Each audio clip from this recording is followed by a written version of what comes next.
ਸ਼੍ਰੀ ਅਕਾਲ। ਤੁਸੀਂ ਵੇਖ ਰਹੇ ਹੋ ਟੀਵੀ ਪੰਜਾਬ ਤੇ ਮੈਂ ਹਾਂ ਤੁਹਾਡੇ ਨਾਲ ਇੰਦਰਪ੍ਰੀਤ ਕੌਰ ਸੰਗੇੜਾ। ਵੀਕਲੀ ਬੁਲੇਟਿਨ ਵਿੱਚ ਤੁਹਾਡਾ ਸਵਾਗਤ ਹੈ। ਗੱਲਬਾਤ ਉਹਨਾਂ ਖਬਰਾਂ ਦੀ ਕਰਾਂਗੇ ਜਿਹੜੀਆਂ ਕੈਨੇਡਾ ਵਿੱਚ ਹਫ਼ਤਾ ਭਰ ਖਾਸ ਰਹੀਆਂ। ਨਜ਼ਰ ਮਾਰਦੇ ਹਾਂ ਹੈਡਲਾਈਨਸ ਤੇ। ਬਰੈਂਪਟਨ ਦੇ ਪਲਾਜ਼ੇ ਵਿੱਚ ਪੰਜਾਬੀਆਂ ਦੀ ਲੜਾਈ ਕਰਨ ਵਾਲੇ ਦੱਸੇ ਗਏ ਅੰਤਰਰਾਸ਼ਟਰੀ ਵਿਦਿਆਰਥੀ 3 ਲੱਖ ਤੋਂ ਵੱਧ ਨੂੰ ਮਿਲੇ ਸਟੂਡੈਂਟ ਵੀਜ਼ੇ। ਇਮੀਗ੍ਰੇਸ਼ਨ ਬਾਰੇ ਹੋਇਆ ਵੱਡਾ ਐਲਾਨ। ਵੀਜ਼ੇ ਦੀ ਉਡੀਕ ਕਰਨ ਵਾਲਿਆਂ ਨੂੰ ਮਿਲੇਗੀ ਰਾਹਤ। ਇਮੀਗ੍ਰੇਸ਼ਨ ਦੀ ਪਰੇਸ਼ਾਨੀ ਦਾ ਨਿਕਲਿਆ ਹੱਲ। ਪੰਜਾਬੀ ਦੀ ਨਿਕਲੀ ਲਾਟਰੀ ਕਰਨਗੇ ਧੀ ਦੀ ਪੜ੍ਹਾਈ ਤੇ ਖਰਚ। ਇਸ ਹਫ਼ਤੇ ਅੰਤਰਰਾਸ਼ਟਰੀ ਵਿਦਿਆਰਥੀਆਂ ਦੀ ਲੜਾਈ ਦਾ ਮਾਮਲਾ ਕਾਫੀ ਜ਼ਿਆਦਾ ਭਖਿਆ। ਇਸ ਸੰਬੰਧ ਵਿੱਚ ਕਈ ਤਰ੍ਹਾਂ ਦੀ ਅਪਡੇਟ ਸਮੇਂ-ਸਮੇਂ ਦੇ ਉੱਪਰ ਸਾਹਮਣੇ ਆਈ ਹੈ। ਦੱਸ ਦਈਏ ਕਿ ਬਰੈਂਪਟਨ ਦੇ ਪਲਾਜ਼ਾ ਦੇ ਵਿੱਚ ਅੰਤਰਰਾਸ਼ਟਰੀ ਵਿਦਿਆਰਥੀਆਂ ਦੀ ਲੜਾਈ ਹੋਈ, ਜੋ ਕਿ ਪੰਜਾਬੀ ਦੱਸੇ ਗਏ।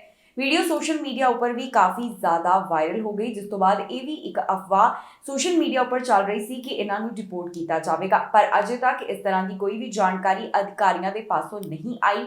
ਇਸ ਅੰਤਰਰਾਸ਼ਟਰੀ ਵਿਦਿਆਰਥੀਆਂ ਦੀ ਲੜਾਈ ਦੇ ਬਾਰੇ ਕੀ ਜਾਣਕਾਰੀ ਸਾਹਮਣੇ ਆਈ, ਤੁਹਾਨੂੰ ਇਸ ਖਬਰ ਵਿੱਚ ਦੱਸਾਂਗੇ। ਬਰੈਂਪਟਨ ਦੇ ਪਲਾਜ਼ੇ ਦੇ ਉੱਪਰ ਲੜਾਈ ਹੋਈ, ਜਿਸ ਸੰਬੰਧੀ ਪੁਲਿਸ ਜਾਂਚ ਪੜਤਾਲ ਕਰ ਰਹੀ ਹੈ। ਪੁਲਿਸ ਦਾ ਕਹਿਣਾ ਹੈ ਕਿ ਜੇਕਰ ਕਿਸੇ ਨੂੰ ਵੀ ਇਸ ਬਾਰੇ ਜਾਣਕਾਰੀ ਹੋਵੇ ਤਾਂ ਉਹਨਾਂ ਨਾਲ ਜ਼ਰੂਰ ਸੰਪਰਕ ਕਰਨ। ਦੱਸ ਦਈਏ ਕਿ ਮਾਮਲਾ 28 ਅਗਸਤ ਦੀ ਰਾਤ ਬਰੈਂਪਟਨ ਦੇ ਪਲਾਜ਼ੇ ਤੋਂ ਸਾਹਮਣੇ ਆਇਆ ਸੀ। ਦੱਸਿਆ ਜਾ ਰਿਹਾ ਹੈ ਕਿ ਬਰੈਂਪਟਨ ਦੇ ਇੱਕ ਪਲਾਜ਼ੇ ਦੇ ਉੱਪਰ ਜੋ ਲੜਾਈ ਹੋਈ ਉਸ ਦੀ ਜਾਂਚ ਪੁਲਿਸ ਕਰ ਰਹੀ ਹੈ। ਉਹਨਾਂ ਵੱਲੋਂ ਆਮ ਲੋਕਾਂ ਤੋਂ ਸਹਿਯੋਗ ਦੀ ਅਪੀਲ ਕੀਤੀ ਗਈ ਹੈ। ਪੁਲਿਸ ਵੱਲੋਂ ਹੁਣ ਤੱਕ ਦੀ ਜਾਣਕਾਰੀ ਮੁਤਾਬਕ ਦੱਸਿਆ ਗਿਆ ਕਿ ਇਹ ਲੜਾਈ ਦੀ ਘਟਨਾ 28 ਅਗਸਤ ਐਤਵਾਰ ਵਾਲੇ ਦਿਨ ਰਾਤ ਵੇਲੇ 1:30 ਦੇ ਕਰੀਬ ਵਾਪਰੀ। ਇਸ ਤੋਂ ਇਲਾਵਾ ਦੱਸਿਆ ਗਿਆ ਕਿ ਇਸ ਲੜਾਈ ਦੀ ਵੀਡੀਓ ਸੋਸ਼ਲ ਮੀਡੀਆ ਉੱਪਰ ਵੀ ਕਾਫੀ ਜ਼ਿਆਦਾ ਵਾਇਰਲ ਹੋ ਰਹੀ ਹੈ ਅਤੇ ਇਸ ਵਿੱਚ ਪੰਜਾਬੀ ਮੂਲ ਦੇ ਕੁਝ ਨੌਜਵਾਨ ਲੜਦੇ ਹੋਏ ਵੇਖੇ ਜਾ ਸਕਦੇ ਨੇ। ਇਹਨਾਂ ਵਿਦਿਆਰਥੀਆਂ ਨੂੰ ਅੰਤਰਰਾਸ਼ਟਰੀ ਵਿਦਿਆਰਥੀ ਦੱਸਿਆ ਜਾ ਰਿਹਾ ਹੈ। ਪੀਲ ਪੁਲਿਸ ਦਾ ਕਹਿਣਾ ਹੈ ਕਿ ਉਹ ਸੋਸ਼ਲ ਮੀਡੀਆ ਉੱਪਰ ਵਾਇਰਲ ਹੋ ਰਹੀ ਵੀਡੀਓ ਤੋਂ ਜਾਣੂ ਨੇ। ਪੁਲਿਸ ਮੁਤਾਬਕ ਇਸ ਲੜਾਈ ਦੌਰਾਨ ਕੁਝ ਨੌਜਵਾਨਾਂ ਦੇ ਸੱਟਾਂ ਵੀ ਲੱਗੀਆਂ। ਹੁਣ ਪੁਲਿਸ ਵੱਲੋਂ ਅਪੀਲ ਕੀਤੀ ਗਈ ਹੈ ਕਿ ਜੇਕਰ ਕਿਸੇ ਨੂੰ ਵੀ ਇਸ ਬਾਰੇ ਕੋਈ ਜਾਣਕਾਰੀ ਹੋਵੇ ਤਾਂ ਕ੍ਰਿਮੀਨਲ ਇਨਵੈਸਟੀਗੇਸ਼ਨ ਬਿਊਰੋ ਨਾਲ 9054532212 ਦੇ ਉੱਪਰ ਸੰਪਰਕ ਕੀਤਾ ਜਾ ਸਕਦਾ ਹੈ।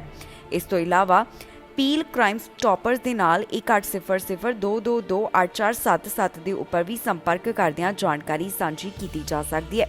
ਫਿਲਹਾਲ ਮਾਮਲੇ ਦੀ ਵਧੇਰੇ ਜਾਂਚ ਪੜਤਾਲ ਕੀਤੀ ਜਾ ਰਹੀ ਹੈ, ਜਿਸ ਤੋਂ ਬਾਅਦ ਬਾਕੀ ਦੀ ਜਾਣਕਾਰੀ ਦਿੱਤੀ ਜਾਵੇਗੀ। ਮੌਜੂਦਾ ਸਮੇਂ ਬਹੁਤ ਸਾਰੇ ਅੰਤਰਰਾਸ਼ਟਰੀ ਵਿਦਿਆਰਥੀਆਂ ਨੂੰ ਕੈਨੇਡਾ ਦਾ ਵੀਜ਼ਾ ਹਾਸਲ ਕਰਨ ਵਾਸਤੇ ਮੁਸ਼ਕਿਲ ਪੇਸ਼ ਆ ਰਹੀ ਹੈ। ਬਹੁਤ ਸਾਰੇ ਅੰਤਰਰਾਸ਼ਟਰੀ ਵਿਦਿਆਰਥੀਆਂ ਦਾ ਕੈਨੇਡਾ ਦਾ ਵੀਜ਼ਾ ਰਿਫਿਊਜ਼ ਹੋ ਗਿਆ ਤੇ ਕਈਆਂ ਵੱਲੋਂ ਲੰਬੇ ਸਮੇਂ ਤੋਂ ਇੰਤਜ਼ਾਰ ਕੀਤਾ ਜਾ ਰਿਹਾ ਹੈ। ਹੁਣ ਇਸ ਬਾਰੇ ਕੀ ਜਾਣਕਾਰੀ ਸਾਹਮਣੇ ਆਈ, ਇਸ ਵੀਜ਼ੇ ਸੰਬੰਧੀ ਕੀ ਆંકੜੇ ਜਾਰੀ ਕੀਤੇ ਗਏ, ਤੁਹਾਨੂੰ ਇਸ ਖਬਰ ਵਿੱਚ ਦੱਸਾਂਗੇ। ਇਮੀਗ੍ਰੇਸ਼ਨ ਨਾਲ ਜੁੜੇ ਹੋਏ ਕੁਝ ਖਾਸ ਵੱਡੇ ਐਲਾਨ ਇਮੀਗ੍ਰੇਸ਼ਨ ਮੰਤਰੀ ਵੱਲੋਂ ਕੀਤੇ ਗਏ। ਮੌਜੂਦਾ ਸਮੇਂ ਫਾਈਲਾਂ ਦਾ ਕਾਫੀ ਜ਼ਿਆਦਾ ਬੈਕਲੌਗ ਇਕੱਠਾ ਹੋ ਚੁੱਕਿਆ ਹੈ, ਜਿਸ ਕਾਰਨ ਕਈਆਂ ਨੂੰ ਤਾਂ ਰਿਫਿਊਜ਼ਲ ਦਾ ਵੀ ਸਾਹਮਣਾ ਕਰਨਾ ਪੈ ਰਿਹਾ ਹੈ। ਇਸ ਤੋਂ ਬਾਅਦ ਹੁਣ ਇਮੀਗ੍ਰੇਸ਼ਨ ਮੰਤਰੀ ਵੱਲੋਂ ਦੱਸਿਆ ਗਿਆ ਹੈ ਕਿ ਬੈਕਲੌਗ ਨੂੰ ਕਲੀਅਰ ਕਰਨ ਵਾਸਤੇ ਵਿਭਾਗ ਵੱਲੋਂ ਕਿਹੜੇ ਕਦਮ ਚੁੱਕੇ ਜਾ ਰਹੇ ਨੇ। ਸਭ ਤੋਂ ਪਹਿਲਾਂ ਜ਼ਿਕਰ ਕੀਤਾ ਗਿਆ ਨਵੇਂ ਕਰਮਚਾਰੀ ਭਰਤੀ ਕੀਤੇ ਜਾਣ ਦਾ। ਇਮੀਗ੍ਰੇਸ਼ਨ ਮੰਤਰੀ ਦੇ ਦੱਸਣ ਮੁਤਾਬਕ ਉਨ੍ਹਾਂ ਵੱਲੋਂ 1250 ਨਵੇਂ ਕਰਮਚਾਰੀਆਂ ਦੀ ਭਰਤੀ ਕੀਤੀ ਜਾਵੇਗੀ ਤਾਂ ਕਿ ਜਲਦ ਬੈਕਲੌਗ ਸੰਬੰਧੀ ਹੱਲ ਕੱਢ ਲਿਆ ਜਾਵੇ। ਇਸ ਤੋਂ ਇਲਾਵਾ ਆਪਣੇ ਸਿਸਟਮ ਦੇ ਵਿੱਚ ਬਦਲਾਵ ਲਿਆਉਣ ਦੀ ਵੀ ਗੱਲ ਕਹੀ ਗਈ ਹੈ। ਅਗਸਤ 2022 ਤੱਕ 3 ਲੱਖ ਨਵੇਂ PR ਸਵਾਗਤ ਕੀਤੇ ਜਾਣ ਦੇ ਬਾਰੇ ਵੀ ਜਾਣਕਾਰੀ ਦਿੱਤੀ ਗਈ। ਇਮੀਗ੍ਰੇਸ਼ਨ ਮੰਤਰੀ ਵੱਲੋਂ ਦੱਸਿਆ ਗਿਆ ਹੈ ਕਿ 1 ਜਨਵਰੀ ਤੋਂ 31 ਜੁਲਾਈ ਤੱਕ ਉਨ੍ਹਾਂ ਵੱਲੋਂ 3,49,000 ਨਵੇਂ ਵਰਕ ਪਰਮਿਟ ਜਾਰੀ ਕੀਤੇ ਗਏ। ਸਾਲ 2021 ਵਿੱਚ ਇਹ ਅੰਕੜਾ 1,12,000 ਦਾ ਸੀ। 1 ਜਨਵਰੀ ਤੋਂ 31 ਜੁਲਾਈ 2022 ਤੱਕ 3,60,000 ਸਟੱਡੀ ਪਰਮਿਟ ਵੀ ਜਾਰੀ ਕੀਤੇ ਗਏ। ਸਾਲ 2021 ਦੇ ਵਿੱਚ ਇਹ ਅੰਕੜਾ 3,06,000 ਦਾ ਸੀ। ਇਸ ਤੋਂ ਬਾਅਦ ਯੂਕਰੇਨ ਵਾਸਤੇ ਜੋ ਇੱਕ ਖਾਸ ਪ੍ਰੋਗਰਾਮ ਚਲਾਇਆ ਗਿਆ, ਉਸ ਸੰਬੰਧੀ 2,16,000 ਅਰਜ਼ੀਆਂ ਦੇ ਉੱਪਰ ਫੈਸਲਾ ਸੁਣਾਇਆ ਗਿਆ। ਜ਼ਿਕਰਯੋਗ ਹੈ ਕਿ ਇਸ ਸਮੇਂ ਇਮੀਗ੍ਰੇਸ਼ਨ ਵਿਭਾਗ ਕੋਲ 2.7 ਮਿਲੀਅਨ ਦੇ ਕਰੀਬ ਫਾਈਲਾਂ ਅਜਿਹੀਆਂ ਪਈਆਂ ਨੇ ਜਿਨ੍ਹਾਂ ਉੱਪਰ ਫੈਸਲਾ ਨਹੀਂ ਸੁਣਾਇਆ ਗਿਆ। ਸਮੇਂ-ਸਮੇਂ ਦੇ ਉੱਪਰ ਜਾਣਕਾਰੀ ਦਿੱਤੀ ਗਈ, ਜਿੱਥੇ ਦੱਸਿਆ ਗਿਆ ਕਿ ਬੈਕਲੌਗ ਦੇ ਵਿੱਚ ਲਗਾਤਾਰ ਵਾਧਾ ਹੁੰਦਾ ਗਿਆ। ਇਸ ਪਿੱਛੇ ਕੀ ਵੱਡੇ ਕਾਰਨ ਹੈ, ਇਹ ਵੀ ਜਾਣਕਾਰੀ ਦਿੱਤੀ ਜਾ ਰਹੀ ਹੈ। ਇਮੀਗ੍ਰੇਸ਼ਨ ਮੰਤਰੀ ਵੱਲੋਂ ਵੀ ਇਸ ਗੱਲ ਨੂੰ ਲੈ ਕੇ ਜ਼ਿਕਰ ਕੀਤਾ ਗਿਆ ਸੀ ਕਿ ਜੋ ਉਹਨਾਂ ਵੱਲੋਂ ਰਿਫਿਊਜੀਆਂ ਸੰਬੰਧੀ ਸਪੈਸ਼ਲ ਪ੍ਰੋਗਰਾਮ ਚਲਾਇਆ ਗਿਆ, ਇਸ ਕਾਰਨ ਬੈਕਲੌਗ ਦੇ ਵਿੱਚ ਵਾਧਾ ਹੋ ਗਿਆ। ਇੱਥੇ ਵੀ ਦੱਸਣਯੋਗ ਹੈ ਕਿ ਬਹੁਤ ਸਾਰੇ ਭਾਰਤ ਦੇ ਨਾਲ ਜੁੜੇ ਹੋਏ ਵੀ ਵਿਦਿਆਰਥੀ ਹਨ ਜਿਨ੍ਹਾਂ ਵੱਲੋਂ ਕੈਨੇਡਾ ਦੇ ਸਟੱਡੀ ਵੀਜ਼ੇ ਦਾ ਇੰਤਜ਼ਾਰ ਕੀਤਾ ਜਾ ਰਿਹਾ ਹੈ ਤੇ ਕਈਆਂ ਨੂੰ ਤਾਂ ਰਿਫਿਊਜ਼ਲ ਦਾ ਸਾਹਮਣਾ ਵੀ ਕਰਨਾ ਪਿਆ। ਕੈਨੇਡਾ ਦੇ ਵੀਜ਼ੇ ਦੀ ਜਿਹੜੇ ਉਡੀਕ ਕਰ ਰਹੇ ਨੇ ਉਹਨਾਂ ਵਾਸਤੇ ਇਸ ਹਫ਼ਤੇ ਵੱਡੀ ਖਬਰ ਸਾਹਮਣੇ ਆਈ, ਜਿੱਥੇ ਦੱਸਿਆ ਗਿਆ ਕਿ ਇਸ ਪਰੇਸ਼ਾਨੀ ਦਾ ਹੱਲ ਕੱਢ ਲਿਆ ਗਿਆ ਹੈ। ਇਮੀਗ੍ਰੇਸ਼ਨ ਮੰਤਰੀ ਵੱਲੋਂ ਵੀ ਕੁਝ ਵੱਡੇ ਐਲਾਨ ਕੀਤੇ ਗਏ, ਜਿਸ ਵਿੱਚ ਦੱਸਿਆ ਗਿਆ ਕਿ ਨਵੇਂ ਸਟਾਫ ਦੀ ਭਰਤੀ ਕੀਤੀ ਜਾਵੇਗੀ ਤੇ ਨਾਲ ਹੀ ਉਹਨਾਂ ਵੱਲੋਂ ਹੋਰ ਵੀ ਕਈ ਗੱਲਾਂ ਦਾ ਜ਼ਿਕਰ ਕੀਤਾ ਗਿਆ। ਮੌਜੂਦਾ ਸਮੇਂ ਕੈਨੇਡਾ ਦਾ ਵੀਜ਼ਾ ਹਾਸਲ ਕਰਨ ਵਾਸਤੇ ਕਈਆਂ ਨੂੰ ਲੰਬਾ ਇੰਤਜ਼ਾਰ ਕਰਨਾ ਪੈ ਰਿਹਾ ਹੈ। ਇਮੀਗ੍ਰੇਸ਼ਨ ਦੇ ਵਿੱਚ ਜੋ ਇਸ ਸਮੇਂ ਪਰੇਸ਼ਾਨੀ ਹੋ ਰਹੀ ਹੈ, ਇਸ ਬਾਰੇ ਫੈਡਰਲ ਮੰਤਰੀਆਂ ਵੱਲੋਂ ਵੱਡਾ ਬਿਆਨ ਦਿੱਤਾ ਗਿਆ। ਉਹਨਾਂ ਦਾ ਕਹਿਣਾ ਹੈ ਕਿ ਜਲਦ ਹੀ ਹੁਣ ਇਸ ਸਮੱਸਿਆ ਦਾ ਹੱਲ ਕੱਢ ਲਿਆ ਜਾਵੇਗਾ। ਇਸ ਬਾਰੇ ਫੈਡਰਲ ਲਿਬਰਲ ਸਰਕਾਰ ਵੱਲੋਂ ਜੋ ਜਾਣਕਾਰੀ ਦਿੱਤੀ ਗਈ, ਉਸ ਵਿੱਚ ਕਿਹਾ ਗਿਆ ਹੈ ਕਿ ਵੱਧ ਸਟਾਫ ਦੀ ਭਰਤੀ ਕੀਤੀ ਜਾਵੇਗੀ ਤਾਂ ਕਿ ਬੈਕਲੌਗ ਨੂੰ ਜਲਦ ਕਲੀਅਰ ਕੀਤਾ ਜਾ ਸਕੇ। ਇਸ ਬਾਰੇ ਕੈਬਨਿਟ ਮੰਤਰੀਆਂ ਦਾ ਕਹਿਣਾ ਹੈ ਕਿ ਜਦੋਂ ਹੋਰ ਸਟਾਫ ਦੀ ਭਰਤੀ ਕੀਤੀ ਜਾਵੇਗੀ ਤਾਂ ਇਸ ਨਾਲ ਬਦਲਾਵ ਨਜ਼ਰ ਆਵੇਗਾ। ਦਰਅਸਲ ਸਰਕਾਰ ਵੱਲੋਂ ਇਮੀਗ੍ਰੇਸ਼ਨ ਨਾਲ ਜੁੜੇ ਹੋਏ ਇੱਕ ਸਪੈਸ਼ਲ ਟਾਸਕ ਫੋਰਸ ਦਾ ਐਲਾਨ ਕੀਤਾ ਗਿਆ ਸੀ, ਜਿਸ ਤੋਂ ਬਾਅਦ ਇਸ ਨੂੰ ਲੈ ਕੇ ਸਵਾਲ ਪੁੱਛਿਆ ਗਿਆ ਤਾਂ ਫਿਰ ਮੰਤਰੀਆਂ ਵੱਲੋਂ ਇਹ ਜਵਾਬ ਦਿੱਤਾ ਗਿਆ ਕਿ ਹੁਣ ਜਲਦ ਹੀ ਬੈਕਲੌਗ ਨੂੰ ਕਲੀਅਰ ਕਰ ਦਿੱਤਾ ਜਾਵੇਗਾ। ਪ੍ਰਧਾਨ ਮੰਤਰੀ ਜਸਟਿਨ ਟਰੂਡੋ ਵੱਲੋਂ 10 ਮੰਤਰੀਆਂ ਦੀ ਟਾਸਕ ਫੋਰਸ ਜੂਨ ਮਹੀਨੇ ਦੌਰਾਨ ਬਣਾਈ ਗਈ। ਇੱਥੇ ਜੋ ਦੇਰੀ ਦਾ ਸਾਹਮਣਾ ਕਰਨਾ ਪੈ ਰਿਹਾ ਸੀ, ਉਸ ਪਰੇਸ਼ਾਨੀ ਨੂੰ ਧਿਆਨ ਵਿੱਚ ਰੱਖਦਿਆਂ ਹੀ ਪ੍ਰਧਾਨ ਮੰਤਰੀ ਵੱਲੋਂ ਇਸ ਬਾਰੇ ਐਲਾਨ ਕੀਤਾ ਗਿਆ।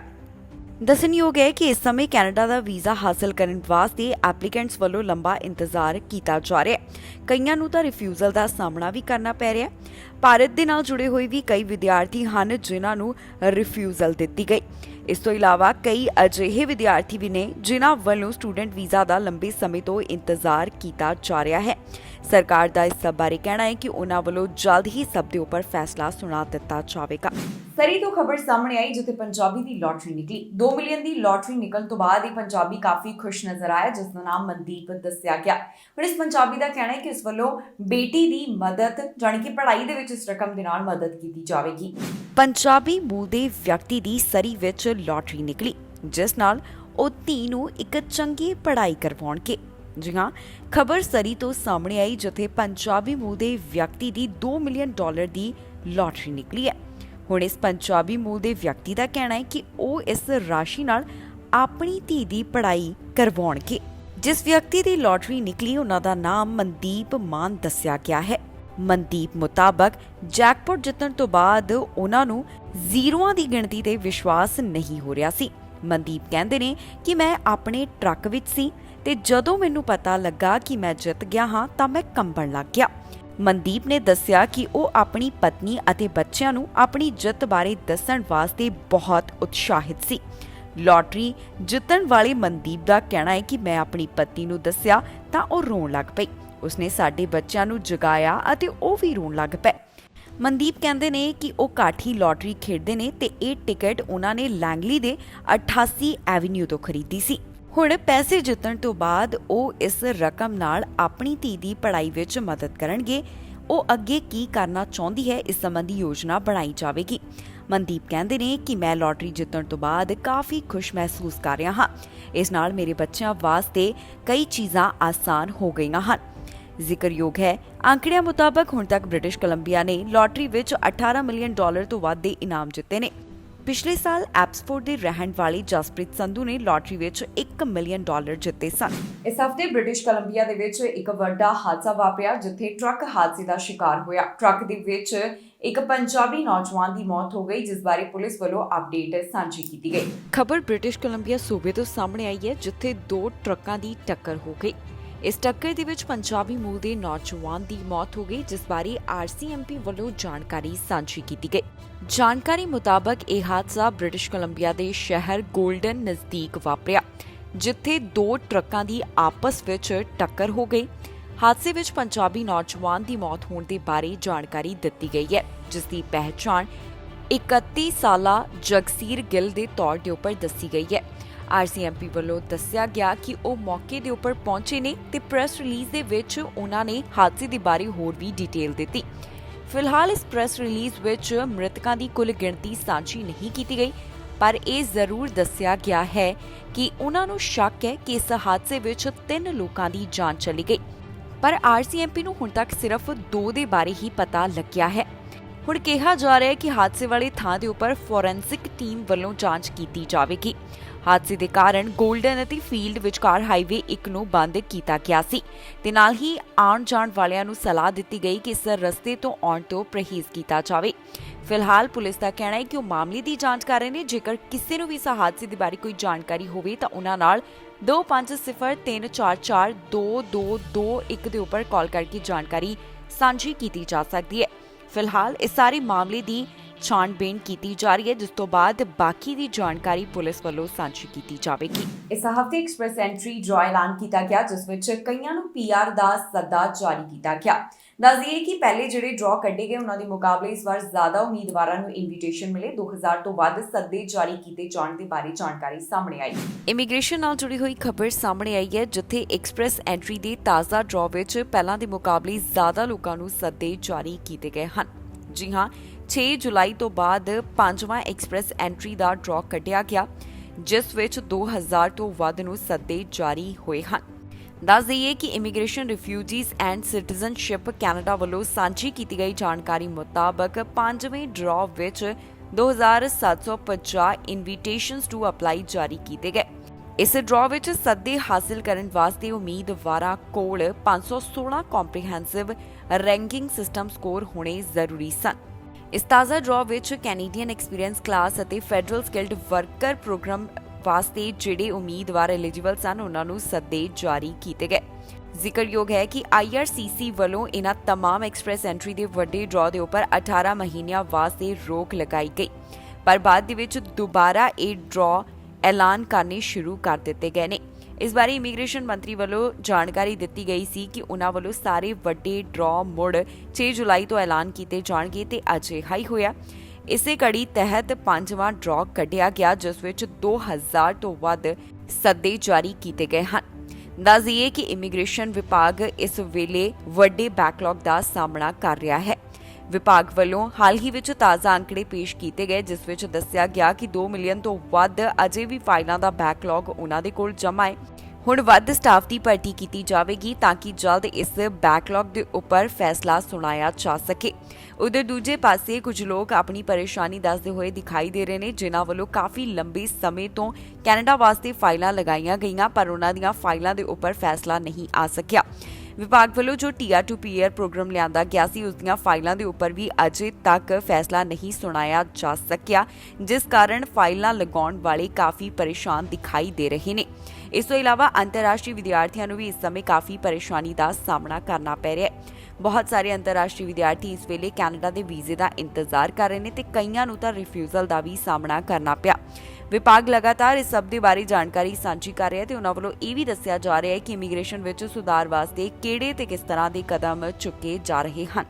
ਅਰਥਚਾਰੇ ਵਿੱਚ ਸੁਧਾਰ ਦੀ ਇਸ ਹਫ਼ਤੇ ਖਬਰ ਸਾਹਮਣੇ ਆਈ, ਜਿੱਥੇ ਦੱਸਿਆ ਗਿਆ ਕਿ GDP ਵਿੱਚ ਵਾਧਾ ਹੋਇਆ। ਇਸ ਹਫ਼ਤੇ ਦੱਸਿਆ ਗਿਆ ਕਿ GDP ਵਿੱਚ 0.1% ਦਾ ਵਾਧਾ ਦਰਜ ਕੀਤਾ ਗਿਆ। ਇਸ ਬਾਰੇ ਹੁਣ ਕੁਝ ਅੰਕੜੇ ਸਾਂਝੇ ਕੀਤੇ ਗਏ ਨੇ। ਕੈਨੇਡੀਅਨ ਅਰਥਚਾਰੇ ਵਿੱਚ ਵਾਧਾ ਦਰਜ ਕੀਤਾ ਗਿਆ। ਲਗਾਤਾਰ ਚੌਥੀ ਵਾਰ GDP ਵਧ ਦੱਸੀ ਜਾ ਰਹੀ ਹੈ। ਜੀ ਹਾਂ, ਇਸ ਬਾਰੇ ਸਟੈਟਿਸਟਿਕਸ ਕੈਨੇਡਾ ਵੱਲੋਂ ਤਾਜ਼ਾ ਅੰਕੜੇ ਪੇਸ਼ ਕੀਤੇ ਗਏ। ਇਨ੍ਹਾਂ ਨਵੇਂ ਅੰਕੜਿਆਂ ਮੁਤਾਬਕ ਕੈਨੇਡਾ ਦੇ GDP ਵਿੱਚ ਜੂਨ ਮਹੀਨੇ ਦੌਰਾਨ 0.1% ਦਾ ਵਾਧਾ ਦਰਜ ਕੀਤਾ ਗਿਆ। ਅੰਕੜਿਆਂ ਮੁਤਾਬਕ ਇਸ ਸਾਲ ਦੀ ਦੂਜੀ ਤਿਮਾਹੀ ਦੌਰਾਨ GDP ਵਿੱਚ 0.8% ਦਾ ਵਾਧਾ ਦਰਜ ਕੀਤਾ ਗਿਆ ਹੈ।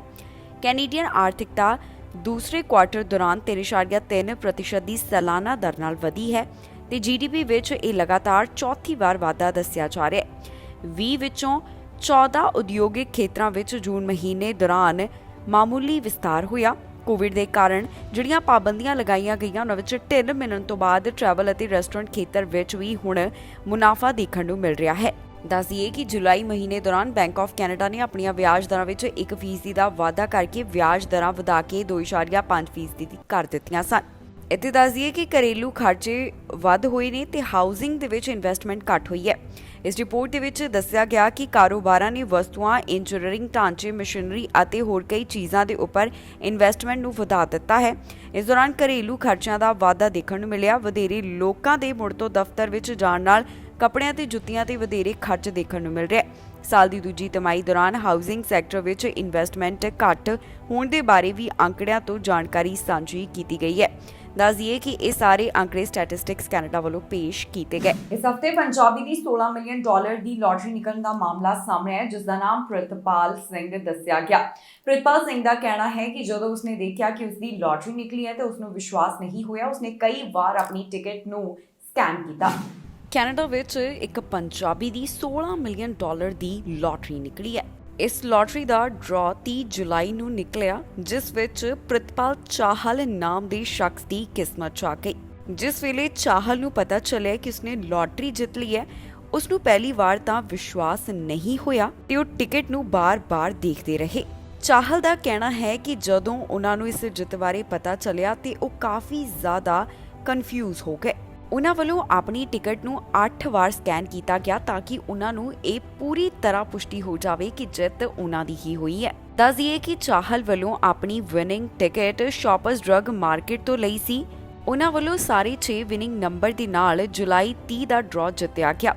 ਇਹ ਨੰਬਰ 9, 21, 22, 27, 35 ਅਤੇ 47 ਸਨ। ਇੱਥੇ ਇਹ ਵੀ ਦੱਸ ਦਈਏ ਕਿ ਸਰੀ ਦੇ ਵਿੱਚ ਵੀ ਇੱਕ ਪੰਜਾਬੀ ਮੂਲ ਦੇ ਵਿਅਕਤੀ ਦੀ ਲਾਟਰੀ ਨਿਕਲੀ, ਜਿਸ ਦੀ $2 ਮਿਲੀਅਨ ਦੀ ਲਾਟਰੀ ਨਿਕਲਣ ਦੇ ਬਾਰੇ ਜਾਣਕਾਰੀ ਸਾਹਮਣੇ ਆਈ। ਇਸ ਸ਼ਖਸ ਦਾ ਨਾਮ ਮਨਦੀਪ ਦੱਸਿਆ ਗਿਆ, ਜਿਸ ਦਾ ਕਹਿਣਾ ਹੈ ਕਿ ਜੋ ਲਾਟਰੀ ਦੀ ਰਕਮ ਹੈ ਉਸ ਨਾਲ ਪਰਿਵਾਰ ਦੇ ਵਾਸਤੇ ਉਹ ਖਰਚ ਕਰਨਗੇ। ਆਪਣੀ ਬੇਟੀ ਨੂੰ ਇੱਕ ਚੰਗੀ ਪੜ੍ਹਾਈ ਕਰਵਾਈ ਜਾਵੇਗੀ। ਹੁਣ ਤੱਕ ਕੈਨੇਡਾ ਵਿੱਚ 2 ਪੰਜਾਬੀ ਮੂਲ ਦੇ ਅਜਿਹੇ ਵਿਅਕਤੀ ਨੇ ਜਿਨ੍ਹਾਂ ਨੇ ਤਾਜ਼ਾ ਲਾਟਰੀ ਵਿੱਚ ਇਨਾਮ ਜਿੱਤਿਆ ਹੈ। ਇਮੀਗ੍ਰੇਸ਼ਨ ਵਿਭਾਗ ਵੱਲੋਂ ਇਸ ਹਫ਼ਤੇ ਵੱਡਾ ਐਲਾਨ ਕੀਤਾ ਗਿਆ। ਉਹਨਾਂ ਦਾ ਕਹਿਣਾ ਹੈ ਕਿ ਹੁਣ ਪੀਆਰ ਦੀਆਂ ਅਰਜ਼ੀਆਂ ਆਨਲਾਈਨ ਕੀਤੀਆਂ ਜਾਣਗੀਆਂ, ਜਿਸ ਦਾ ਮਤਲਬ ਹੈ ਕਿ ਜਿਹੜੇ ਵੀ ਐਪਲੀਕੈਂਟਸ ਨੇ ਅਰਜ਼ੀਆਂ ਲਗਾਉਣੀਆਂ ਨੇ ਉਹਨਾਂ ਨੂੰ ਹੁਣ ਆਨਲਾਈਨ ਤਰੀਕੇ ਐਪਲੀਕੇਸ਼ਨਸ ਅਪਲਾਈ ਕਰਨੀਆਂ ਪੈਣਗੀਆਂ। ਪਰ ਜੇਕਰ ਕੋਈ ਆਫਲਾਈਨ ਅਜਿਹਾ ਕਰਨਾ ਚਾਹੁੰਦਾ ਹੈ ਤੇ ਇਸ ਵਾਸਤੇ ਖਾਸ ਪਰਮਿਸ਼ਨ ਲੈਣੀ ਪਵੇਗੀ। ਇਮੀਗ੍ਰੇਸ਼ਨ ਨਾਲ ਜੁੜੀ ਹੋਈ ਵੱਡੀ ਖਬਰ ਸਾਹਮਣੇ ਆਈ ਹੈ, ਜਿਸ ਮੁਤਾਬਕ ਪੀਆਰ ਦੀਆਂ ਅਰਜ਼ੀਆਂ ਹੁਣ ਆਨਲਾਈਨ ਕੀਤੀਆਂ ਜਾਣਗੀਆਂ। ਇਮੀਗ੍ਰੇਸ਼ਨ ਵਿਭਾਗ ਵੱਲੋਂ ਇਸ ਬਾਰੇ ਐਲਾਨ ਕਰ ਦਿੱਤਾ ਗਿਆ।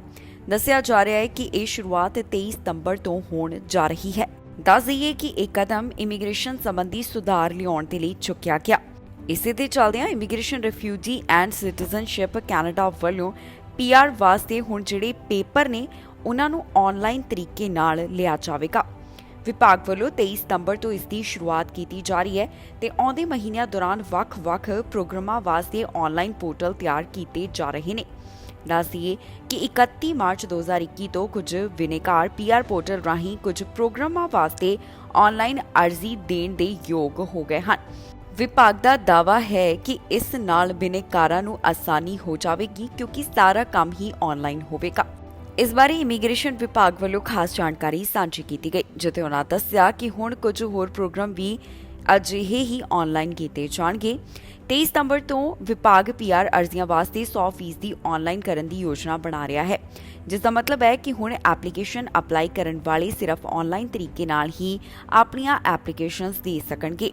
ਆਫਲਾਈਨ ਤਰੀਕੇ ਨਾਲ ਅਰਜ਼ੀਆਂ ਲਗਾਉਣ ਵਾਸਤੇ ਵਿਭਾਗ ਤੋਂ ਖਾਸ ਮਨਜ਼ੂਰੀ ਲੈਣੀ ਪਵੇਗੀ। ਇਮੀਗ੍ਰੇਸ਼ਨ ਮੰਤਰਾਲੇ ਵੱਲੋਂ ਇਸ ਮੁਤਾਬਕ ਜੋ ਜਾਣਕਾਰੀ ਦਿੱਤੀ ਗਈ ਉਸ ਵਿੱਚ ਦੱਸਿਆ ਗਿਆ ਕਿ 23 ਸਤੰਬਰ ਤੋਂ non express entry PNP programme, spouse, ਰਿਸ਼ਤੇਦਾਰਾਂ ਨੂੰ ਸਪਾਂਸਰ ਕਰਨ ਵਾਲੇ programme, Quebec skilled worker programme ਅਤੇ rural and northern immigration pilot programme ਵਾਸਤੇ ਅਰਜ਼ੀਆਂ ਆਨਲਾਈਨ ਤਰੀਕੇ ਨਾਲ ਹੀ ਲਈਆਂ ਜਾਣਗੀਆਂ। ਇਸ ਯੋਜਨਾ ਦੇ ਵਿੱਚ ਅੱਗੇ ਜਾਣਕਾਰੀ ਸਾਂਝੀ ਕਰਦਿਆਂ ਦੱਸਿਆ ਗਿਆ ਕਿ 7 ਅਕਤੂਬਰ ਤੋਂ ਕਿਊਬਿਕ ਇਨਵੈਸਟਰ ਪ੍ਰੋਗਰਾਮ ਅਤੇ 14 ਅਕਤੂਬਰ ਤੋਂ agri pilot programme, startup visa ਆਦਿ ਪ੍ਰੋਗਰਾਮਾਂ ਨੂੰ ਵੀ ਆਨਲਾਈਨ ਕੀਤਾ ਜਾ ਰਿਹਾ ਹੈ। ਇਮੀਗ੍ਰੇਸ਼ਨ ਵਿਭਾਗ ਵੱਲੋਂ 21 ਅਕਤੂਬਰ ਤੋਂ home support worker programme, home child care pilot programme, self employed programme ਨੂੰ ਵੀ ਆਨਲਾਈਨ ਕੀਤਾ ਜਾ ਰਿਹਾ ਹੈ। ਇਸ ਤੋਂ ਬਾਅਦ 28 ਅਕਤੂਬਰ ਤੋਂ ਐਟਲਾਂਟਿਕ ਇਮੀਗ੍ਰੇਸ਼ਨ ਪ੍ਰੋਗਰਾਮ ਵਾਸਤੇ ਆਨਲਾਈਨ ਤਰੀਕੇ ਨਾਲ ਅਰਜ਼ੀਆਂ ਦਿੱਤੀਆਂ ਜਾ ਸਕਣਗੀਆਂ। ਜੋਤੀ ਸਿੰਘ ਮਾਨ ਦੇ ਉੱਪਰ ਹਮਲੇ ਦਾ ਜੋ ਮਾਮਲਾ ਸਾਹਮਣੇ ਆਇਆ, ਉਸ ਤੋਂ ਬਾਅਦ ਜੋਤੀ ਸਿੰਘ ਮਾਨ ਖੁਦ ਮੀਡੀਆ ਅੱਗੇ ਆਏ ਤੇ ਉਹਨਾਂ ਨੇ ਦੱਸਿਆ ਕਿ ਉਹਨਾਂ ਨਾਲ ਕਿਵੇਂ ਪੂਰਾ ਮਾਮਲਾ ਵਾਪਰਿਆ। ਦੱਸ ਦਈਏ ਕਿ ਉਹਨਾਂ ਵੱਲੋਂ ਇਹ ਵੀ ਜਾਣਕਾਰੀ ਦਿੱਤੀ ਗਈ ਕਿ ਹਸਪਤਾਲ ਦੇ ਵਿੱਚ ਸੱਟਾਂ ਲੱਗਣ ਤੋਂ ਬਾਅਦ ਉਹਨਾਂ ਦੇ 180 ਟਾਂਕੇ ਲੱਗੇ ਨੇ। ਪਿਛਲੇ ਦਿਨੀ ਬਰੈਂਪਟਨ ਦੇ ਵਿੱਚ ਇੱਕ ਪੰਜਾਬੀ ਮੂਲ ਦੇ ਵਿਅਕਤੀ ਦੇ ਉੱਪਰ ਜੋ ਹਮਲੇ ਦਾ ਮਾਮਲਾ ਸਾਹਮਣੇ ਆਇਆ ਸੀ, ਉਸ ਤੋਂ ਬਾਅਦ ਹੁਣ ਪੋਡਕਾਸਟ ਹੋਸਟ ਮੀਡੀਆ ਦੇ ਅੱਗੇ ਆਏ ਤੇ ਉਹਨਾਂ ਵੱਲੋਂ ਹੱਡਬੀਤੀ ਸਾਂਝੀ ਕੀਤੀ ਗਈ ਹੈ। ਦੱਸ ਦਈਏ ਕਿ ਬਰੈਂਪਟਨ ਓਨਟਾਰੀਓ ਤੋਂ ਇੱਕ ਅਜਿਹਾ ਮਾਮਲਾ ਸਾਹਮਣੇ ਆਇਆ ਸੀ ਜਿੱਥੇ ਪੋਡਕਾਸਟ ਹੋਸਟ ਦੇ ਉੱਪਰ ਭਿਆਨਕ ਹਮਲਾ ਕੀਤਾ ਗਿਆ, ਜਿਸ ਤੋਂ ਬਾਅਦ ਉਹਨਾਂ ਦੇ 180 ਟਾਂਕੇ ਲੱਗੇ। ਇਹ ਹਮਲਾ ਉਹਨਾਂ ਦੇ ਘਰ ਦੇ ਡਰਾਈਵੇ ਦੇ ਉੱਪਰ ਹੋਇਆ ਸੀ। ਦੱਸ ਦਈਏ ਕਿ 4 ਅਗਸਤ ਨੂੰ ਜੋਤੀ ਸਿੰਘ ਮਾਨ, ਜੋ ਕਿ ਲੋਕਲ ਪੋਡਕਾਸਟ ਹੋਸਟ ਅਤੇ ਰੀਅਲ ਏਸਟੇਟ ਏਜੰਟ ਹਨ, ਉਹ ਆਪਣੀ ਜੀਪ ਨੂੰ ਪਾਰਕ ਕਰ ਰਹੇ ਸਨ, ਜਿਸ ਵੇਲੇ ਕੁਝ ਲੋਕ ਹੱਥਾਂ ਵਿੱਚ ਹਥਿਆਰ ਫੜ ਕੇ ਉਹਨਾਂ ਵੱਲ ਵਧਦੇ ਹੋਏ ਦਿਖਾਈ ਦਿੱਤੇ। ਇਸ ਮੌਕੇ ਦੀ ਵੀਡੀਓ ਵੀ ਸੋਸ਼ਲ ਮੀਡੀਆ ਉੱਪਰ ਕਾਫੀ ਜ਼ਿਆਦਾ ਵਾਇਰਲ ਹੋਈ, ਜਿੱਥੇ ਵੇਖਿਆ ਜਾ ਸਕਦਾ ਸੀ ਕਿਵੇਂ ਜੋਤੀ ਸਿੰਘ ਮਾਨ ਦੇ ਉੱਪਰ ਹਮਲਾ ਕੀਤਾ ਗਿਆ। ਮਾਨ ਦਾ ਕਹਿਣਾ ਹੈ ਕਿ ਜਿਸ ਵੇਲੇ ਉਹਨਾਂ ਤੇ ਹਮਲਾ ਹੋਇਆ ਤਾਂ ਉਹਨਾਂ ਵੱਲੋਂ ਜਿਹੜੇ ਹਮਲਾ ਕਰਨ ਵਾਲੇ ਸਨ ਉਹਨਾਂ ਨੂੰ ਆਪਣੇ ਵਾਹਨ ਦੀਆਂ ਚਾਬੀਆਂ ਵੀ ਦੇਣ ਦੀ ਕੋਸ਼ਿਸ਼ ਕੀਤੀ ਗਈ, ਕਿਉਂਕਿ ਉਹਨਾਂ ਨੂੰ ਪਹਿਲਾਂ ਲੱਗਾ ਕਿ ਇਹ ਇੱਕ ਕਾਰ ਜੈਕਿੰਗ ਦਾ ਮਾਮਲਾ ਹੈ।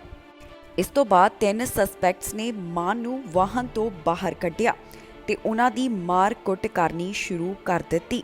ਜਿਸ ਵੇਲੇ ਮਾਨ ਨੂੰ ਹਮਲੇ ਦਾ ਨਿਸ਼ਾਨਾ ਬਣਾਇਆ ਗਿਆ ਤਾਂ ਉਹਨਾਂ ਦੀ ਮਾਂ ਜਸਮੇਲ ਮਾਨ ਭੱਜਦੀ ਹੋਈ ਉਹਨਾਂ ਤੱਕ ਪਹੁੰਚੀ। ਇਸ ਮੌਕੇ ਹਮਲਾ ਕਰਨ ਵਾਲੇ ਇੱਥੋਂ ਫਰਾਰ ਹੋ ਗਏ। ਹੁਣ ਮਾਨ ਦਾ ਕਹਿਣਾ ਹੈ ਕਿ ਉਹ ਆਪਣੀਆਂ ਮਾਂ ਦੀਆਂ ਦੁਆਵਾਂ ਦੇ ਕਾਰਨ ਤੇ ਰੱਬ ਦੇ ਆਸਰੇ ਬਚੇ ਨੇ। ਇਸ ਹਮਲੇ ਤੋਂ ਬਾਅਦ ਮਾਨ ਦੀ ਹਸਪਤਾਲ ਦੇ ਵਿੱਚ ਸਰਜਰੀ ਹੋਈ ਹੈ ਤੇ ਉਹਨਾਂ ਨੂੰ 180 ਟਾਂਕੇ ਲੱਗੇ ਹਨ। ਘਰਾਂ ਦੀ ਸੇਲ ਬਾਰੇ ਤਾਜ਼ਾ ਜਾਣਕਾਰੀ ਸਾਹਮਣੇ ਆਈ, ਜਿੱਥੇ ਪਤਾ ਚੱਲਿਆ ਕਿ ਪਿਛਲੇ ਸਾਲ ਦੀ ਤੁਲਨਾ ਵਿੱਚ ਇਸ ਵਾਰ ਅਗਸਤ ਮਹੀਨੇ ਦੌਰਾਨ ਘਰਾਂ ਦੀ ਸੇਲ ਘੱਟ ਹੋਈ ਹੈ। ਦੱਸ ਦਈਏ ਕਿ ਘਰਾਂ ਦੀ ਸੇਲ ਵੀ ਘੱਟ ਹੋ ਰਹੀ ਹੈ, ਘਰਾਂ ਦੀਆਂ ਕੀਮਤਾਂ ਵੀ ਲਗਾਤਾਰ ਹੇਠਾਂ ਜਾ ਰਹੀਆਂ ਨੇ। ਇਸ ਦਾ ਕਾਰਨ ਹੈ ਵਿਆਜ ਦਰਾਂ ਦੇ ਵਿੱਚ ਹੋ ਰਿਹਾ ਵਾਧਾ। ਤੇ ਇਹ ਵੀ ਗੱਲ ਸਾਹਮਣੇ ਆ ਰਹੀ ਹੈ ਕਿ ਜਲਦ ਹੀ ਬੈਂਕ ਆਫ ਕੈਨੇਡਾ ਵੱਲੋਂ ਵਿਆਜ ਦਰਾਂ ਵਿੱਚ ਇੱਕ ਵਾਰ ਫਿਰ ਤੋਂ ਵਾਧਾ ਕੀਤਾ ਜਾ ਸਕਦਾ ਹੈ। ਟੋਰਾਂਟੋ ਤੋਂ ਘਰਾਂ ਦੀ ਸੇਲ ਦੇ ਬਾਰੇ ਜਾਣਕਾਰੀ ਸਾਹਮਣੇ ਆਈ, ਜਿੱਥੇ ਰੀਅਲ ਏਸਟੇਟ ਬੋਰਡ ਵੱਲੋਂ ਦੱਸਿਆ ਗਿਆ ਕਿ ਟੋਰਾਂਟੋ ਵਿੱਚ ਘਰਾਂ ਦੀ ਸੇਲ ਪਹਿਲਾਂ ਦੇ ਮੁਕਾਬਲੇ 34% ਘੱਟ ਦਰਜ ਕੀਤੀ ਗਈ, ਪਰ ਜੁਲਾਈ ਮਹੀਨੇ ਦੀ ਤੁਲਨਾ ਵਿੱਚ ਇਸ ਅੰਦਰ 15% ਦਾ ਵਾਧਾ ਦੱਸਿਆ ਜਾ ਰਿਹਾ ਹੈ। ਜੀ ਹਾਂ, Toronto regional real estate board ਵੱਲੋਂ ਘਰਾਂ ਦੀ ਸੇਲ ਬਾਰੇ ਤਾਜ਼ਾ ਜਾਣਕਾਰੀ ਦਿੱਤੀ ਗਈ, ਜਿੱਥੇ ਉਹਨਾਂ ਨੇ ਦੱਸਿਆ ਕਿ ਅਗਸਤ ਮਹੀਨੇ ਪਿਛਲੇ ਸਾਲ ਦੇ ਮੁਕਾਬਲੇ ਘਰਾਂ ਦੀ ਸੇਲ 34% ਘੱਟ ਦਰਜ ਕੀਤੀ ਗਈ ਤੇ ਜੁਲਾਈ ਮਹੀਨੇ ਦੇ ਮੁਕਾਬਲੇ ਅਗਸਤ ਮਹੀਨੇ ਇਸ ਸੇਲ ਵਿੱਚ 15% ਦਾ ਵਾਧਾ ਦੱਸਿਆ ਜਾ ਰਿਹਾ ਹੈ, ਜਿਸ ਦਾ ਮਤਲਬ ਹੈ ਕਿ ਪਹਿਲਾਂ ਦੇ ਮੁਕਾਬਲੇ ਹੁਣ ਘਰ ਖਰੀਦਣ ਵਾਲੇ ਵੱਧਦੇ ਹੋਏ ਦਿਖਾਈ ਦਿੱਤੇ ਨੇ। ਬੋਰਡ ਵੱਲੋਂ ਸ਼ੁੱਕਰਵਾਰ ਨੂੰ ਜਾਣਕਾਰੀ ਦਿੱਤੀ ਗਈ, ਜਿੱਥੇ ਉਹਨਾਂ ਨੇ ਦੱਸਿਆ ਕਿ ਹੁਣ ਇਸ ਮਹੀਨੇ ਅਗਸਤ ਵਿੱਚ 5627 ਘਰਾਂ ਦੀ ਸੇਲ ਹੋਈ, ਜਦਕਿ ਪਿਛਲੇ ਸਾਲ ਅਗਸਤ ਮਹੀਨੇ ਇਹ ਅੰਕੜਾ 8549 ਦਾ ਦੱਸਿਆ ਗਿਆ। ਇਸ ਤੋਂ ਇਲਾਵਾ ਵੈਨਕੂਵਰ ਤੋਂ ਵੀ ਘਰਾਂ ਦੀ ਸੇਲ ਦੇ ਬਾਰੇ ਜਾਣਕਾਰੀ ਸਾਹਮਣੇ ਆਈ ਹੈ, ਜਿੱਥੇ ਬੋਰਡ ਵੱਲੋਂ ਦੱਸਿਆ ਗਿਆ ਕਿ ਪਿਛਲੇ ਸਾਲ ਦੀ ਤੁਲਨਾ ਵਿੱਚ ਘਰਾਂ ਦੀ ਸੇਲ 40% ਘੱਟ ਦਰਜ ਕੀਤੀ ਗਈ ਅਤੇ ਜੁਲਾਈ ਦੇ ਮੁਕਾਬਲੇ ਇਸ ਵਿੱਚ 1% ਦਾ ਅੰਤਰ ਦੇਖਣ ਨੂੰ ਮਿਲ ਰਿਹਾ ਹੈ। ਹੁਣ ਇਸ ਬਾਰੇ real estate board of greater Vancouver ਵੱਲੋਂ ਜਾਣਕਾਰੀ ਸਾਂਝੀ ਕੀਤੀ ਗਈ, ਜਿੱਥੇ ਉਹਨਾਂ ਨੇ ਦੱਸਿਆ ਕਿ ਅਗਸਤ 2021 ਦੇ ਮੁਕਾਬਲੇ ਇਸ ਵਾਰ ਅਗਸਤ ਮਹੀਨੇ ਦੌਰਾਨ ਘਰਾਂ ਦੀ ਸੇਲ 40% ਘੱਟ ਦਰਜ ਕੀਤੀ ਗਈ ਹੈ। ਪਿਛਲੇ ਮਹੀਨੇ ਇਸ ਵਿੱਚ ਦੱਸਿਆ ਗਿਆ ਸੀ ਕਿ 30% ਦੀ ਘੱਟ ਸੇਲ ਹੋਈ ਹੈ। ਜ਼ਿਕਰਯੋਗ ਹੈ ਕਿ ਘਰਾਂ ਦੀ ਜੋ ਸੇਲ ਘਟ ਰਹੀ ਹੈ ਤੇ ਦੂਜੇ ਪਾਸੇ ਘਰਾਂ ਦੀਆਂ ਕੀਮਤਾਂ ਘਟ ਰਹੀਆਂ ਨੇ, ਉਸ ਦੇ ਪਿੱਛੇ ਕੁਝ ਕਾਰਨ ਵੀ ਸਾਂਝੇ ਕੀਤੇ ਜਾ ਰਹੇ ਨੇ, ਜਿੱਥੇ ਇਹ ਦੱਸਿਆ ਜਾ ਰਿਹਾ ਹੈ ਕਿ ਹੁਣ ਘਰ ਖਰੀਦਣ ਵਾਲਿਆਂ ਦੀ ਰੁਚੀ ਕਿਉਂ ਘਟ ਹੋਈ ਹੈ। ਇਸ ਦਾ ਇੱਕ ਵੱਡਾ ਕਾਰਨ ਹੈ ਜੋ ਬੈਂਕ ਆਫ ਕੈਨੇਡਾ ਵੱਲੋਂ ਵਿਆਜ ਦਰਾਂ ਵਿੱਚ ਵਾਧਾ ਕੀਤਾ ਗਿਆ। ਹੁਣ ਇਹ ਵੀ ਜਾਣਕਾਰੀ ਸਾਹਮਣੇ ਆ ਰਹੀ ਹੈ ਕਿ 5ਵੀਂ ਵਾਰ ਇੱਕ ਵਾਰ ਫਿਰ ਤੋਂ ਬੈਂਕ ਆਫ ਕੈਨੇਡਾ ਵਿਆਜ ਦਰਾਂ ਵਿੱਚ ਵਾਧਾ ਕਰ ਸਕਦਾ ਹੈ। ਅਗਸਤ ਮਹੀਨੇ ਦੌਰਾਨ ਬ੍ਰਿਟਿਸ਼ ਕੋਲੰਬੀਆ ਦੇ ਕੁਝ ਹਿੱਸਿਆਂ ਵਿੱਚ ਕਾਫੀ ਜ਼ਿਆਦਾ ਗਰਮੀ ਪਈ ਹੈ। ਪਿਛਲੇ ਕਈ ਸਾਲਾਂ ਦੇ ਰਿਕਾਰਡ ਟੁੱਟ ਗਏ, ਜਿਸ ਬਾਰੇ এনवायरमेंट ਕੈਨੇਡਾ ਵੱਲੋਂ ਅੰਕੜਾ ਪੇਸ਼ ਕੀਤਾ ਗਿਆ। ਹੁਣ ਅਗਸਤ ਮਹੀਨੇ ਦੇ ਬਾਰੇ ਕਿਹੜੀ ਥਾਂ ਤੋਂ ਕੀ ਜਾਣਕਾਰੀ ਸਾਹਮਣੇ ਆਈ, ਡੀਟੇਲ ਤੁਹਾਡੇ ਨਾਲ ਇਸ ਖਬਰ ਵਿੱਚ ਸਾਂਝੀ ਕਰਾਂਗੇ। ਬ੍ਰਿਟਿਸ਼ ਕੋਲੰਬੀਆ ਦੇ ਕਈ ਹਿੱਸਿਆਂ ਵਿੱਚ ਤਾਪਮਾਨ ਦੇ ਰਿਕਾਰਡ ਟੁੱਟੇ ਨੇ। ਮੈਟਰੋ ਵੈਨਕੂਵਰ ਵਿੱਚ ਅਗਸਤ ਮਹੀਨਾ ਕਾਫੀ ਗਰਮ ਦਰਜ ਕੀਤਾ ਗਿਆ। ਮੌਸਮ ਸੰਬੰਧੀ ਬ੍ਰਿਟਿਸ਼ ਕੋਲੰਬੀਆ ਦੇ ਖਾਸ ਹਿੱਸਿਆਂ ਤੋਂ ਜਾਣਕਾਰੀ ਸਾਹਮਣੇ ਆਈ ਹੈ, ਜਿੱਥੇ ਪਤਾ ਚੱਲਿਆ ਹੈ ਕਿ ਇੱਥੇ ਪਹਿਲਾਂ ਦੇ ਮੁਕਾਬਲੇ ਅਗਸਤ ਮਹੀਨੇ ਦੌਰਾਨ ਤਾਪਮਾਨ ਦੇ ਕਾਫੀ ਰਿਕਾਰਡ ਟੁੱਟੇ। এনवायरमेंट ਕੈਨੇਡਾ ਵੱਲੋਂ ਇੱਕ ਅੰਕੜਾ ਪੇਸ਼ ਕੀਤਾ ਗਿਆ, ਜਿਸ ਵਿੱਚ ਪਤਾ ਚੱਲਿਆ ਹੈ ਕਿ 12 ਖੇਤਰਾਂ ਵਿੱਚ ਗਰਮੀ ਦੇ ਨਵੇਂ ਰਿਕਾਰਡ ਬਣੇ ਹਨ, ਜਦਕਿ ਇੱਕ ਖੇਤਰ ਅਜਿਹਾ ਵੀ ਹੈ ਜੋ ਕਿ ਆਪਣੇ ਪਿਛਲੇ ਰਿਕਾਰਡ ਦੇ ਉੱਪਰ ਹੀ ਕਾਇਮ ਰਿਹਾ। ਕਲਿੰਗਟਨ ਏਰੀਆ ਦੇ ਬਾਰੇ ਜੋ ਜਾਣਕਾਰੀ ਸਾਹਮਣੇ ਆਈ, ਉੱਥੇ ਦੱਸਿਆ ਗਿਆ ਕਿ ਇਸ ਥਾਂ ਦੇ ਉੱਪਰ ਪਹਿਲਾਂ ਤਾਪਮਾਨ 29 ਡਿਗਰੀ ਸੈਲਸੀਅਸ ਦਰਜ ਕੀਤਾ ਗਿਆ ਸੀ। ਇਸ ਵਾਰ ਇਸ ਦਾ ਰਿਕਾਰਡ ਟੁੱਟ ਕੇ ਤਾਪਮਾਨ ਜਾਣੀ ਕਿ ਗਰਮੀ 29.3 ਡਿਗਰੀ ਸੈਲਸੀਅਸ ਤੇ ਪਹੁੰਚ ਗਈ। ਕੈਮਲੂਪਸ ਦੇ ਵਿੱਚ 1909 ਦਾ ਰਿਕਾਰਡ ਟੁੱਟਿਆ, ਜਿੱਥੇ ਤਾਪਮਾਨ 35.1 ਡਿਗਰੀ ਸੈਲਸੀਅਸ ਦਰਜ ਕੀਤਾ ਗਿਆ। ਇਸ ਤੋਂ ਇਲਾਵਾ ਹੋਰ ਖੇਤਰਾਂ ਬਾਰੇ ਜੋ ਜਾਣਕਾਰੀ ਸਾਂਝੀ ਕੀਤੀ ਗਈ ਉਹ ਇਸ ਤਰ੍ਹਾਂ ਹੈ। ਬਲੂ ਰਿਵਰ ਏਰੀਆ ਵਿੱਚ ਨਵਾਂ ਰਿਕਾਰਡ 29.8 ਡਿਗਰੀ ਸੈਲਸੀਅਸ ਦਾ ਬਣਿਆ, ਜਦਕਿ ਪਿਛਲਾ ਰਿਕਾਰਡ 1946 ਦੌਰਾਨ 28.9 ਡਿਗਰੀ ਸੈਲਸੀਅਸ ਦਾ ਸੀ। ਕੈਨਬਰੂਕ ਖੇਤਰ ਦੇ ਵਿੱਚ ਨਵਾਂ ਰਿਕਾਰਡ 33.9 ਡਿਗਰੀ ਸੈਲਸੀਅਸ ਦਾ ਬਣਿਆ, ਜੋ ਕਿ 1938 ਦੌਰਾਨ 33.3 ਡਿਗਰੀ ਸੈਲਸੀਅਸ ਸੀ। ਲਿਟਨ ਖੇਤਰ ਦੇ ਵਿੱਚ ਨਵਾਂ ਰਿਕਾਰਡ 36.6 ਡਿਗਰੀ ਸੈਲਸੀਅਸ ਦਾ ਬਣਿਆ, ਜੋ ਕਿ ਪਿਛਲਾ ਰਿਕਾਰਡ 1928 ਦੌਰਾਨ 35.6 ਡਿਗਰੀ ਸੈਲਸੀਅਸ ਦਾ ਸੀ। ਨੈਲਸਨ ਏਰੀਆ ਦੇ ਵਿੱਚ ਨਵਾਂ ਰਿਕਾਰਡ 35.8 ਡਿਗਰੀ ਸੈਲਸੀਅਸ ਦਾ ਬਣਿਆ। ਪਿਛਲਾ ਰਿਕਾਰਡ 1949 ਦੌਰਾਨ 33.9 ਡਿਗਰੀ ਸੈਲਸੀਅਸ ਦਾ ਸੀ। ਟ੍ਰੇਲ ਏਰੀਆ ਦੇ ਵਿੱਚ ਨਵਾਂ ਰਿਕਾਰਡ 36.6 ਡਿਗਰੀ ਸੈਲਸੀਅਸ ਦਾ ਬਣਿਆ, ਜੋ ਕਿ ਪਿਛਲਾ 1987 ਦੌਰਾਨ 35 ਡਿਗਰੀ ਸੈਲਸੀਅਸ ਦਾ ਸੀ। ਵਰਨਮ ਖੇਤਰ ਦੇ ਵਿੱਚ 1909 ਵਾਲਾ ਰਿਕਾਰਡ ਕਾਇਮ ਰਿਹਾ, ਜੋ ਕਿ 34 ਡਿਗਰੀ ਸੈਲਸੀਅਸ ਦਾ ਹੈ। ਇੱਥੇ ਕਈ ਥਾਵਾਂ ਵਿੱਚ ਅਗਸਤ ਮਹੀਨਾ ਕਾਫੀ ਜ਼ਿਆਦਾ ਗਰਮ ਸਾਬਿਤ ਹੋਇਆ ਹੈ। ਵੈਨਕੂਵਰ ਤੋਂ ਵੀ ਇਸੇ ਤਰ੍ਹਾਂ ਦੀ ਜਾਣਕਾਰੀ ਦਿੱਤੀ ਗਈ ਹੈ, ਜਿੱਥੇ ਪਤਾ ਚੱਲਿਆ ਕਿ ਅਗਸਤ ਮਹੀਨੇ ਦੌਰਾਨ ਕਾਫੀ ਜ਼ਿਆਦਾ ਗਰਮੀ ਪਈ ਹੈ। ਇਸ ਦੇ ਨਾਲ ਹੀ ਜਾਂਦੇ ਇੱਕ ਵਾਰ ਫਿਰ ਤੋਂ ਨਜ਼ਰ ਮਾਰਦੇ ਹਾਂ ਹੈਡਲਾਈਨਸ ਤੇ। ਬਰੈਂਪਟਨ ਦੇ ਪਲਾਜ਼ੇ ਵਿੱਚ ਪੰਜਾਬੀਆਂ ਦੀ ਲੜਾਈ ਕਰਨ ਵਾਲੇ ਦੱਸੇ ਗਏ ਅੰਤਰਰਾਸ਼ਟਰੀ ਵਿਦਿਆਰਥੀ 3 ਲੱਖ ਤੋਂ ਵੱਧ ਨੂੰ ਮਿਲੇ ਸਟੂਡੈਂਟ ਵੀਜ਼ੇ। ਇਮੀਗ੍ਰੇਸ਼ਨ ਬਾਰੇ ਹੋਇਆ ਵੱਡਾ ਐਲਾਨ। ਵੀਜ਼ੇ ਦੀ ਉਡੀਕ ਕਰਨ ਵਾਲਿਆਂ ਨੂੰ ਮਿਲੇਗੀ ਰਾਹਤ। ਇਮੀਗ੍ਰੇਸ਼ਨ ਦੀ ਪਰੇਸ਼ਾਨੀ ਦਾ ਨਿਕਲਿਆ ਹੱਲ। ਪੰਜਾਬੀ ਦੀ ਨਿਕਲੀ ਲਾਟਰੀ, ਕਰਨਗੇ ਧੀ ਦੀ ਪੜ੍ਹਾਈ ਤੇ ਖਰਚ। ਖਬਰਾਂ ਦੇ ਇਸ ਬੁਲੇਟਿਨ ਵਿੱਚ ਨਹੀਂ। ਫਿਲਹਾਲ ਮੈਨੂੰ ਇੰਦਰਪ੍ਰੀਤ ਕੌਰ ਸੰਗੇੜਾ ਨੂੰ ਦਿਓ ਇਜਾਜ਼ਤ ਤੇ ਤੁਸੀਂ ਵੇਖਦੇ ਰਹੋ ਟੀਵੀ ਪੰਜਾਬ।